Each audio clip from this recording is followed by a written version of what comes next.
ভারতের সাথে বিএনপি চুক্তির বিষয়ে যেসব কথা বলা হচ্ছে তা সম্পূর্ণরূপে অপপ্রচার। আমরা গণ অভ্যুত্থানের আকাঙ্ক্ষা বলতে সেটাই বুঝি যে এখানে ইতিবাচক রাজনীতি হবে, কোনো অপপ্রচার, অপকৌশল, অপরাজনীতি সেটা হওয়া উচিত না।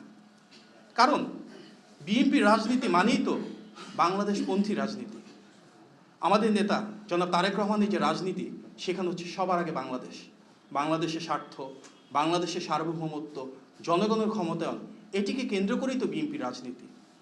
জনাব তারেক রহমানের নেতৃত্বেই কিন্তু আমরা দেখেছি তিস্তার পারে, পদ্মার পারে পানির ন্যায্য হিস্যার জন্য ধারাবাহিকভাবে বিশাল প্রোগ্রাম করা হয়েছে, সমাবেশ করা হয়েছে। এটিই তো বিএনপির রাজনীতি। ফেলানী হত্যার পরে সবার আগে প্রতিবাদ করেছিল বিএনপি, রাজপথে নেমে এসেছিল বিএনপি দেশনেত্রী বেগম খালেদা জিয়ার নেতৃত্বে। নতজনের পররাষ্ট্রনীতি থেকে বেরিয়ে এসে দেশের সার্বভৌমত্ব প্রতিষ্ঠা করা, আধিপত্যবাদের বিরুদ্ধে রুখে দাঁড়ানো, এটিই তো শহীদ প্রেসিডেন্ট জিয়া রহমানের রাজনীতি। সুতরাং বিএনপি দেশের জন্য, দেশের মানুষের জন্য, বাংলাদেশের স্বাধীনতা এবং সার্বভৌমত্বের জন্য আমাদের নেতৃত্বে সবার আগে বাংলাদেশ প্রতিষ্ঠা করবে। কোনো রকম অপপ্রচার না হওয়া, সেটি আমাদের প্রত্যাশা। ধন্যবাদ।